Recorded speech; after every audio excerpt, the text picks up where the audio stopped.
ভাই গ্লাসের জার এগুলো কি আছে? এগুলো কি কি? ভাই এর ভিতরে আছে ইসবগুলের ভুসি আছে, আচ্ছা। তোকমা আছে, শাহি দানা আছে, হালিম দানা আছে, সাদা তিল আছে, পেঁয়াজ তিল আছে। আচ্ছা, এই যে এক গ্লাস আপেল, বেদানা, মালটা, আনারস। এই যে এক গ্লাস ধরে রাখছেন, এই গ্লাসের দাম কত? এক গ্লাসের দাম হচ্ছে 10 টাকা।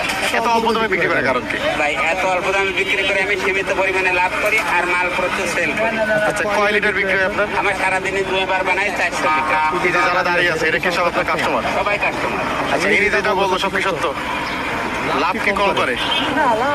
লাভ কম করে, গ্লাসের দাম 10 টাকা। কম করে আমরা ভ্যানেলা আমরা অল্প দামে খাতে পারি এটাকে এমনিতে আলাদা ভ্যানেলা এই ভ্যানেলা হ্যাঁ। সবাই ভ্যানেলা অল্পতে খুব তৃপ্তি পাই 10 টাকার বিনিময়ে অনেক শান্তি পাই আপনি তো মনে করেন দেখলাম 3 গ্লাস আছে, 4 গ্লাস খাই 4 গ্লাস খাইছেন। আচ্ছা, 10 টাকা জন্য এই জন্য আপনার কাস্টমার বেশি। আচ্ছা, সব এই যে 3 মাস থাকবে তাই ব্যবসা, তারপরে কি করেন?